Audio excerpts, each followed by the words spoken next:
क्योंकि आज नववर्ष की अंग्रेजी नववर्ष की शुरुआत भी है। यूं तो बदलाव प्रकृति का नियम ही है और बदलाव के साथ बहना सबसे बढ़िया तरीका होता है। लेकिन इन बदलावों के साथ अगर हम ना बदलें तो आपको हमेशा दिक्कत होती है। देश काल और परिस्थिति के हिसाब से अगर आप अपने को अपडेट ना करें तो आप हमेशा पीछे रह जाते हैं। साल बदलते हैं, वो बदलते ही रहेंगे, हम कुछ करें ना करें, समय चलता ही रहेगा। लेकिन समय के बदलने के साथ अगर हमने अपनी दृष्टि, अपने तरीके, अपनी समझ, अपनी रणनीति को नहीं बदला तो हमेशा हम मात खाते हैं। ये साल जो बदलते हैं ना, मेरे ख्याल से आपको नया साल जैसे आज शुरू हो रहा है, आपको ये देखने की जरूरत है कि ये साल तो बदल रहे हैं पर परिस्थितियों के साथ मैं अपने को बदल रहा हूं कि नहीं। बदलने का मतलब मैं अपने को अपडेट कर रहा हूं कि नहीं कर रहा हूं। और खास करके छात्र छात्राओं के लिए ये बहुत ज्यादा मायने रखता है। परिस्थितियों के साथ परीक्षाओं की मांग बदलती है, प्रश्न पत्र का स्तर बदलता है, कंटेंट बदलता है। अगर हमने अपने को उसके हिसाब से नहीं बदला तो ये साल बदलते रहे, फिजाएं बदलते रहे, हमारे हालात नहीं बदलेंगे। अगर आप अपने हालात बदलना चाहते हैं तो आपको हालातों के साथ चलना पड़ेगा।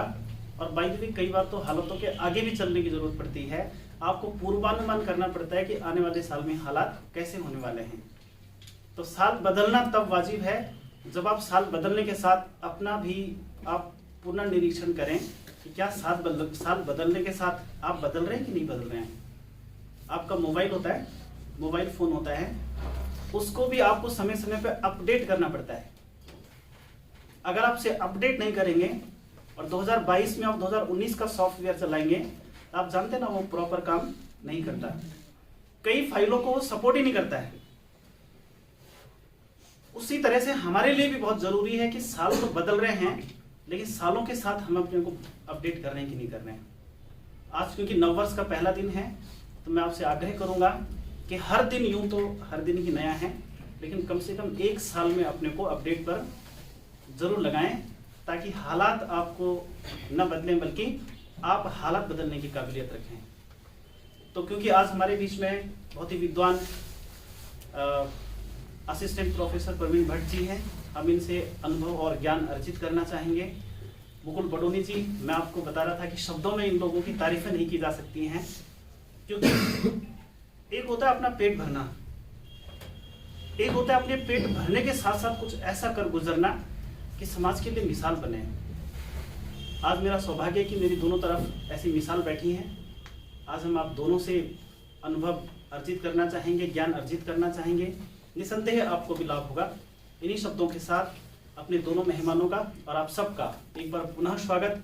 आप सबको नव वर्ष की एक बार बहुत बहुत शुभकामनाएं। इसी विश्वास के साथ 1 जनवरी 2023 आप बेरोजगार नहीं बल्कि एक रोजगार वाले युवक होंगे। और मेरा हमेशा मानना रहा है कि रोजगार का मतलब सिर्फ सरकारी रोजगार नहीं है। कुछ करें पर ऐसा करें कि किसी से मांगना न पड़े। अपना पेट तो पालें, कम से कम किसी और का पेट पालने की काबिलियत पालें तो कोई बात बने। आप सबका एक बार पुनः बहुत बहुत शुक्रिया।